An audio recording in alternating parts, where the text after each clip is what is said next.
حضرت عیسیٰ علیہ السلام اور بنی اسرائیل کے آدمی کا قصہ۔ بنی اسرائیل میں ایک شخص تھا جس کی بیوی نہایت حسین تھی، جس پر وہ اسرائیلی دل سے فدا تھا۔ جب اس عورت کا انتقال ہو گیا تو اس اسرائیلی کو بڑا دکھ ہوا۔ وہ ایک مدت تک اس عورت کی قبر پر بیٹھا روتا رہا۔ اتفاقاً حضرت عیسیٰ علیہ السلام کا ادھر سے گزر ہوا تو انہوں نے اسرائیلی کو پریشان حال دیکھ کر اس کا سبب معلوم کیا۔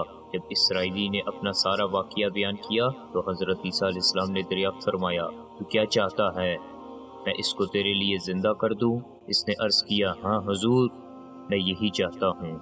چنانچہ حضرت عیسیٰ علیہ السلام نے اس سے قبر کے مردے کو آواز دی تو قبر سے ایک حبشی غلام نکلا جس کے جسم کے ہر حصے سے آگ لپٹ رہی تھی۔ حضرت عیسیٰ علیہ السلام کو دیکھتے ہی غلام نے کلمہ پڑھا، لا الہ الا اللہ عیسیٰ روح اللہ۔ اسرائیلی نے یہ دیکھ کر عرض کیا، حضور مجھ سے غلطی ہو گئی، میری بیوی کی قبر تو دوسری ہے۔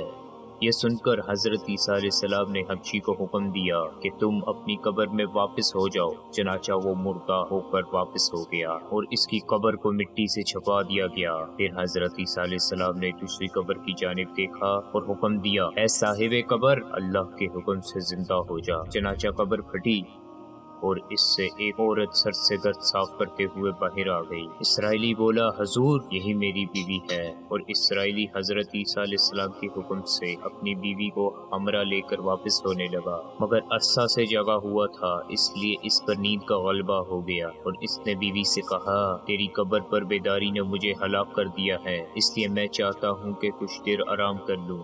بیوی نے کہا، ہاں آپ آرام کر لیجئے۔ چنانچہ وہ اسرائیلی بیوی کی زانوں پر سر رکھ کر سونے لگا۔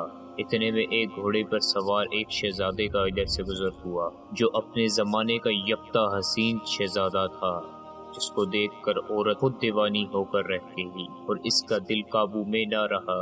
اس نے شوہر کا سر زانوں سے نیچے رکھا اور فرط محبت سے مجبور ہو کر شہزادے کے سامنے جا کر کھڑی ہو گئی۔ ادھر شہزادے کی نظر اس پر پڑی، وہ بھی اس کا دیوانہ ہو گیا۔ شہزادہ عورت کی خواہش پر اس کو اپنے گھوڑے پر بٹھا کر لے گیا۔ چنانچہ اس کے شوہر کی آنکھ بیدار ہوئی تو اپنی بیوی کو نہ پایا تو نہایت پریشان ہوا۔ اس کے ملنے کی تدبیر سوچنے لگا۔ سوچتے سوچتے آخر اس کے نشان نے قدم پر چل کر اپنی بیوی کو تلاش کر لیا، جو شہزادے کے پاس پہنچ چکی تھی۔ اس کو دیکھ کر اسرائیلی شہزادے سے عرض کیا، یہ میری بیوی ہے، آپ اس کو چھوڑ دیجئے۔ ابھی شہزادہ کچھ کہنے بھی نہ پایا تھا کہ اس عورت نے کہا، میں تیری بیوی نہیں بلکہ شہزادے کی لونڈی ہوں۔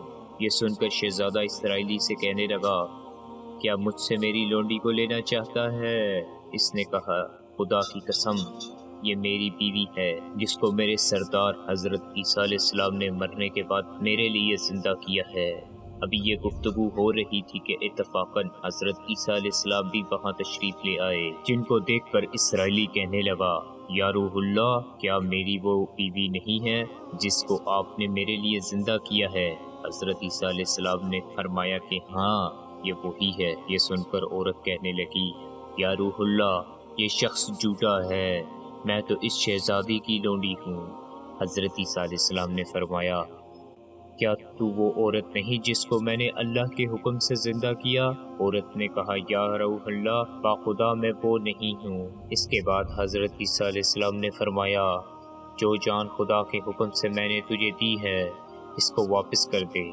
حضرت عیسیٰ علیہ السلام فرمانے لگے، جو شخص ایسے آدمی کو دیکھنا چاہتا ہے جو کافر مرا تھا اور زندہ ہو کر ایمان لایا تو وہ اس حبشی غلام کو دیکھ لے، اور جو کوئی دیکھنا چاہتا ہے جو مومن مرا تھا پھر اللہ نے اس کو زندہ کیا، وہ کافر ہو کر حالت کفر میں مر گیا تو وہ اس عورت کو دیکھ لے۔ یہ واقعے کو دیکھ کر اسرائیلی نے قسم کھا لی، اب کبھی نکاح نہ کروں گا، اور میدانوں کی طرف نکل گیا جہاں اللہ تعالیٰ کی عبادت میں مصروف رہ کر اسے موت آ گئی۔ اللہ تعالیٰ اس پر رحم فرمائے۔ نبی اور رسول کے اقرار و انکار کا نتیجہ اس حقائق سے ظاہر ہوتا ہے اور سبق ملتا ہے کہ آپ کی کامیابی اپنی نبی صلی اللہ علیہ وسلم کی اطاعت و محبت سے ہی مل سکتی ہے۔ چنانچہ ہمیں بھی چاہیے کہ ہر حال میں اپنے نبی کی اطاعت کو سامنے رکھیں، چاہے دل مانے یا نہ مانے، لیکن نبی کریم کے طریقوں کو لازمی اپنایا جائے۔ اس واقعے سے سبق حاصل کر کے عمل کرنے کی توفیق عطا فرمائے۔ آمین ثم آمین۔